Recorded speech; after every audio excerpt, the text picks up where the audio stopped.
Marketing douteux, de la colle pour cornet et les mots de passe en clair sur Facebook, nous sommes le samedi 23 mars, bonjour à tous.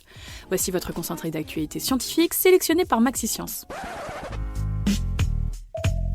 La différence entre l'homme des cavernes et nous, c'est le résultat de la science.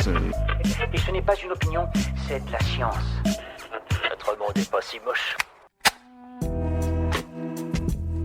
Un rapport remis par l'organisation Foodwatch remet en cause les prétendues vertus de certains produits comme les tisanes détox ou les produits marketés anti-cancer. Selon eux, non seulement l'information serait trompeuse, elle serait même parfois carrément illégale.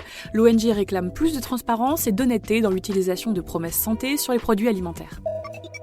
Un charnier d'alpiniste, c'est l'expression utilisée par les autorités chinoises pour décrire la situation du mont Everest.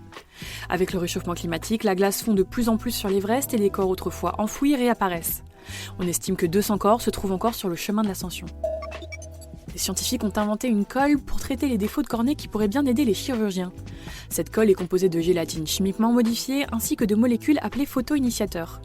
D'autres colles pour traiter les lésions cornéennes existent déjà, mais elles sont difficiles à manipuler et s'intègrent mal au tissu cornéen. Le gouverneur du Kentucky, Matt Bevin, a affirmé dans une interview à la radio avoir volontairement exposé ses enfants à la varicelle. Un scandale pour cet État américain où les enfants doivent être obligatoirement vaccinés pour rentrer à l'école maternelle. En France, le vaccin n'est pas obligatoire et est surtout destiné aux personnes de plus de 12 ans ne l'ayant pas attrapé dans l'enfance. Super, j'adore. Alors écoute-moi bien, je vais essayer d'être clair avec toi. Ouais, génial. Vous vous réveillez pendant la nuit parce que vos jambes bougent, vous souffrez peut-être du syndrome de la jambe sans repos, appelé aussi syndrome des mouvements périodiques nocturnes des membres inférieurs. Ce syndrome est causé par un déficit en dopamine, un neurotransmetteur qui entraîne ces mouvements.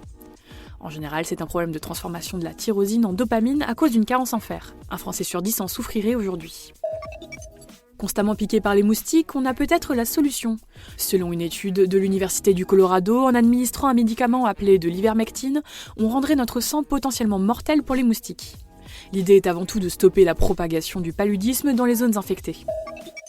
Une équipe de médecins spécialisés dans le sommeil au CHU d'Angers a participé au développement d'un nouvel implant qui pourrait aider les personnes souffrant d'apnée du sommeil. Par la stimulation de la langue, il permettrait d'améliorer le sommeil et la santé des malades.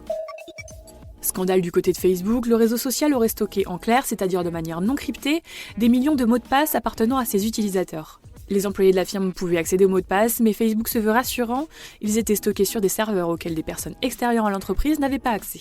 C'est tout pour aujourd'hui. Vous aimez le podcast Maxi-Science? Faites-le savoir avec une note ou un commentaire. Vous pouvez le faire sur les applications Deezer, Spotify et Apple Podcast. En attendant, on vous dit à demain pour de nouvelles actualités scientifiques. Voilà. Il ne reste plus qu'à vous remercier de votre attention. Au revoir.